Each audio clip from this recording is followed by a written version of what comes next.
हम next topic है roots of a complex number. ये भी बहुत इंपॉर्टेंट टॉपिक है। इससे स्टार्ट करने से पहले हम सभी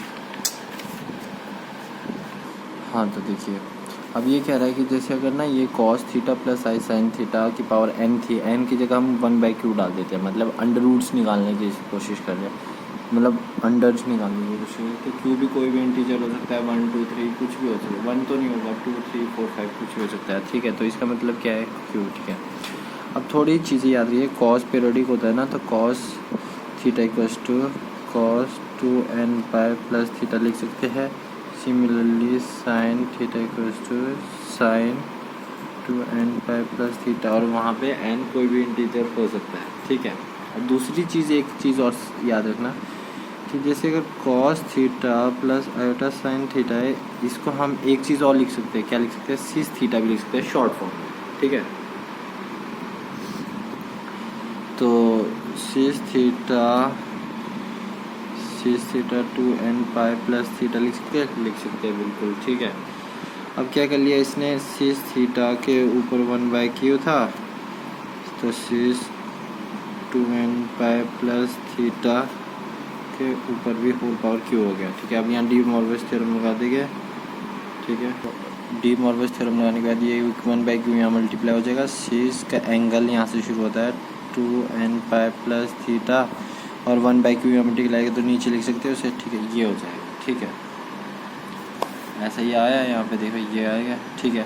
अब यहाँ पे n की क्या वैल्यू मिलेगी, n की वैल्यू 0 से लेकर q-1 तक मिलेगी। n की वैल्यू 0 से लेकर q-1 तक मिलेगी, ठीक है।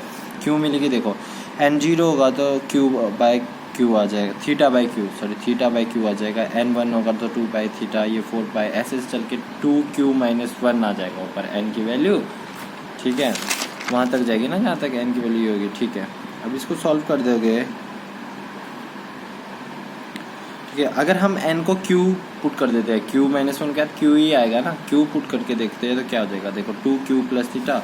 अब q हर के नीचे ले लेंगे तो ये q कर जाएगा 2 प्लस थीटा बाई q, और ये तो पता ही हमें कि 2 प्लस थीटा कितना होता है, थीटा ही होता है साइन में और कॉस में दोनों में, और ये आ जाएगा थीटा बाई q। ये तो n इक्वल्स टू 0 के इक्वल हो गया ना, अगर n 0 था, ये देखो थीटा बाई क्यू, तो मतलब फिर से वहीं से शुरू हो जाएगा, तो यानी कि इतनी ही वैल्यू ली जाती है, ठीक है, समझ गए।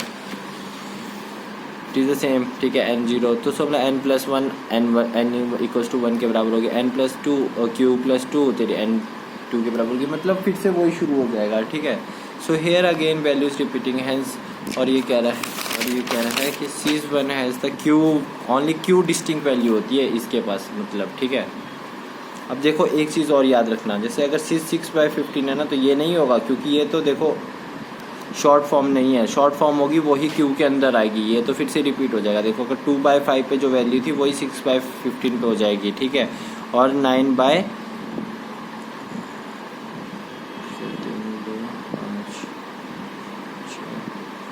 ठीक है, 18/45 पे भी वही वैल्यू आएगी, ऐसे ऐसे मतलब आगे रिपीट होती रहेगी, ठीक है। तो लोएस्ट फॉर्म होनी चाहिए ऊपर, सबसे पहले याद रखना।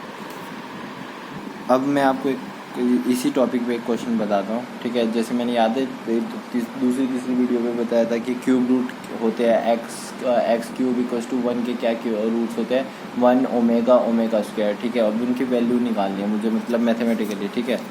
तो देखिए सबसे पहले क्या बोलता है वो, एक्स इक्वल्स टू, उसने यहाँ पे देखिए एक्स इक्वल्स टू 1 ले लिया, ठीक है। मतलब पहले उसने ऐसे लिखा था ना, ये इक्वेशन थी, ठीक है। इसको मैं ऐसे लिख सकता हूँ 1/q, ठीक है। तो हमने क्या किया,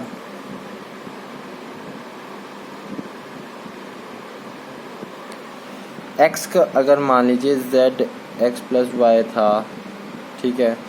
और तो कब आएगा, जब मैं cos theta plus iota sine theta, ठीक है। cos थीटा 1 होता है, साइन थीटा 0 होता है, तो x वाला ओनली रियल पार्ट आता है, ठीक है। तो रियल पार्ट के लिए, ठीक है,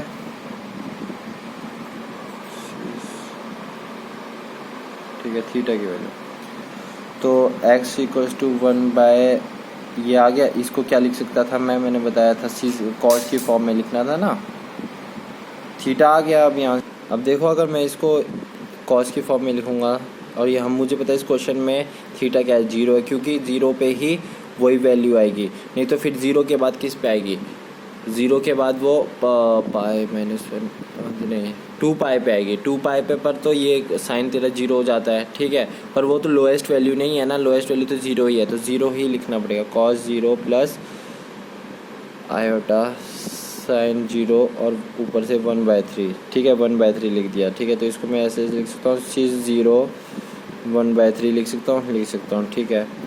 अब मैंने एक चीज़ बताई थी आपको कि अगर सीज थीटा अपॉन मतलब सीज थीटा के ऊपर अगर 1/q होता है तो उसे भी ऐसे लिख सकते हैं, sin 2n pi plus theta, theta क्या हो जाएगा, 0 नहीं लिखना हमें, ठीक है। तो 1/3, इस 1/3 को यहाँ डी मॉर्गन्स थ्योरम के हिसाब से मल्टीप्लाई कर दिया जाएगा तो 2n पाई/3, ठीक है। अब यहाँ पे देखिए n कितना होना चाहिए, n मैंने बोला था 0 से लेकर कितना होना चाहिए, q-1 तक, और यहाँ क्या था मैंने फॉर्म बताई थी ना, क्या होता है, cis 2n pi plus theta by q होता है, थीटा 0 है तो ये q कितना 3, तो 0 से लेकर कहाँ तक जाएगी q n की वैल्यू, q-3 यानी कि 2 तक। अब देखो जब n 0 था तो यहाँ पे पुट किया सीज n, जब n 0 था तो वही तो कर रहे हैं, अब जब n 0 था डाला, यहाँ जरा पूरी वैल्यू 0 हो जाएगी, तो ये कितनी आ जाएगी, cos 0 plus iota sine 0, sine 0 0 हो गया, cos 0 1, ये 1 आ गई। अब n इक्वल्स टू 1 पुट करके देखो तो सीज कितना हो जाएगा, 1 2 पाई/3, 2 पाई/3, ठीक है। शिट, सीज 2 पाई/3 हो गया, सीज 2 पाई/3 मतलब cos 2 पाई/3 प्लस आयोटा साइन 2 पाई/3, cos 2 पाई/3 मतलब कितना आता है, 60 120, cos 20 कितना होता है, हाँ cos 20 होता है -1/2, ठीक है, प्लस और साइन 120 कितना होता है आयोटा, तो आ जाएगा √3/2, एक ही होगी, ठीक है।